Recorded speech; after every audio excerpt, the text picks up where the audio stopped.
Morning.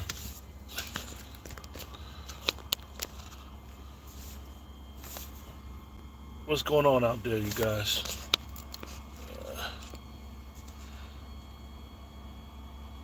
Coffee time, episode 27.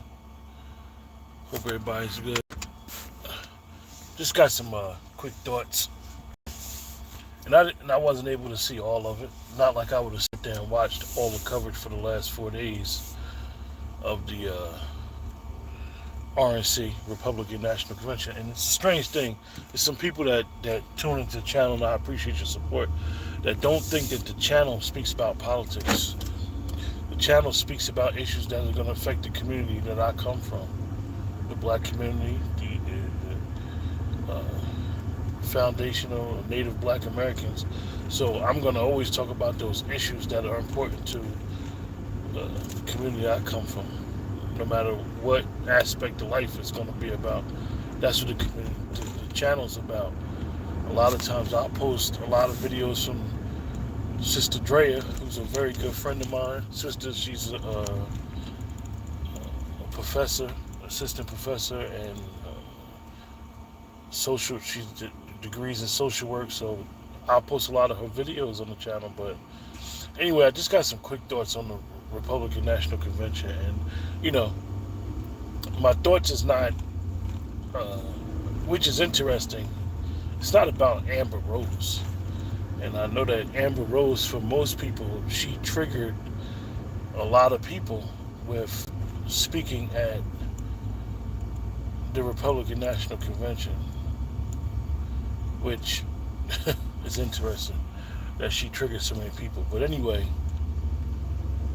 with being triggered by Amber Rose, is that one thing that we got to understand is that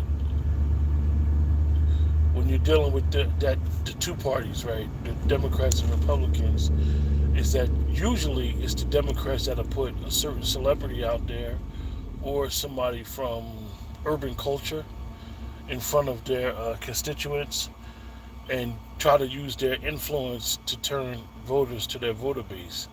But if you notice, you notice that the Republicans are starting to do that a lot now with their latest elections. Definitely with Donald Trump coming from the entertainment, real estate background. But anyway, with Amber Rose, what people don't understand is that I'm not going to say Amber Rose is going to turn a lot of her supporters and followers into voters, but she has 20 million supporters. I don't like to say followers. Amber Rose has 20 million supporters. Let's just say 16 million of those are voting age. I'm not saying Amber Rose has that much influence over the people who support her, but out of 16 million, let's take 10%, 160,000. If she could turn 160,000 to think about voting red, and possibly voting red, Amber Rose has done a great job and was able to influence her base, or her purpose, her saying that she was part of, and she felt welcomed by the Republicans. I know a lot of people would say, oh, she made she says she feel at home with MAGA. You gotta understand, as informed people, MAGA, the super MAGA people and the regular Republicans, totally different people. Totally different ideologies, different thoughts. That's within, MAGA probably would be within the Republican Party. Do they have a lot of influence? Absolutely. Are they majority of the party? I wouldn't say that, but they have a lot of influence. But the Republicans, for better or for worse, outside of Liz Cheney, they are on code. They know they're rallying around former President Donald Trump, because they understand that their constituents, at the end of the day, episode 27. The reason why I titled it The Message is something that I've listened to by all of them. Is that one of the messages that they're hitting home is immigration. And they're really attacking President Biden's policy on immigration and how it affects the, their base. We got to understand that their base is not the big cities. Even though we're seeing the effects of immigration in a big city, how it's affecting resources, how it's affecting jobs. Some people feel like, because of all that, with inflation going up, it's affecting you at the gas pump, it's affecting you at the grocery store, it's affecting everybody. So one thing I noticed that the RNC did with most of their speakers, they hit home immigration. And why this is important is because most of their base is the Bible base, middle America, uh, real rural America. And real rural America may not get out to the big cities, and they may not really understand the effects of it. But what they're doing is they're trying to get that 1-2% of people that's in these big cities that are frustrated, that are really, really tired of, and I'm going to say it, Democratic ran cities. And I know that people always say, oh, it's a Republican talking point, but sometimes, even though it's a Republican talking point, the truth of the matter is these major cities in America are Democratic ran. And these cities are being ran like shit. They're being ran terribly. And they're playing on that. The Republican, their messaging, and I'm going to keep saying this, and I've always said this, and me and sister I'm very close with, who I call my sister, we always talk about this.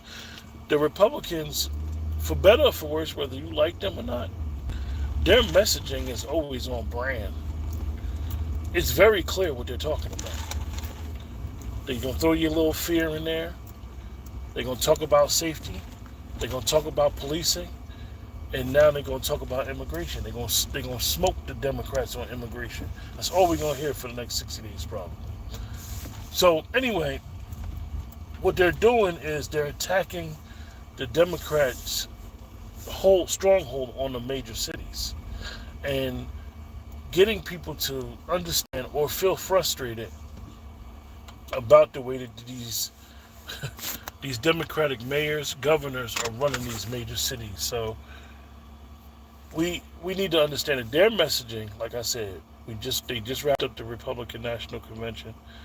Their messaging, for better or for worse, is to attack immigration. Instilling in you and I how we need to be safe, how we need to be protected, and to give, and and this is important for, I don't even remember the vice president nominee for the Republican Party, Vance, but think about his story.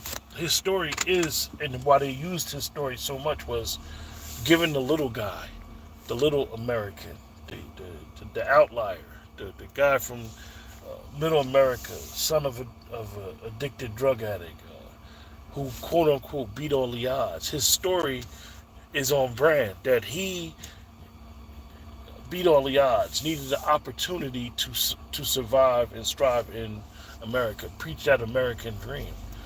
And attaching his story with that brand of immigration, it is par for the course of what they're trying to do, that the little American deserves an opportunity to survive.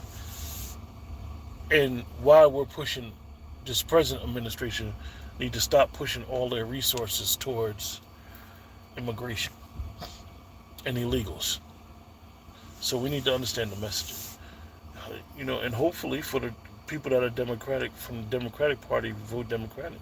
In the next couple of weeks, we'll understand their messaging. But, the word is President Biden might be dropping out the race. So that's going to throw a whole different aspect into this race. If that's what if you're a Democrat or Republican and you choose to vote for a president. Some people don't vote for president. Some people vote in their local elections, or state or city or government, or state or county government. But anyway, just wanted to come through. Yeah, I did mean 1.6 million, Rebel. But even with that, like I'm not even going to give her that much influence over her people, and I appreciate that. Let's just say she does 1%, 160,000. She's done a job. She has an effect on the people right there alone. So, Rebel, I appreciate you correcting me with the 1.6 million. But that just goes to show, like, and I'm not saying that the Republican Party don't use entertainers, but they don't. I don't believe that they use entertainers as much as the Democratic Party. Definitely, when the Democratic Party is speaking to that 90% base of Black American. But anyway, appreciate you guys. You guys have a great weekend, man. We'll chop it up over the weekend, and y'all stay safe out there. Later.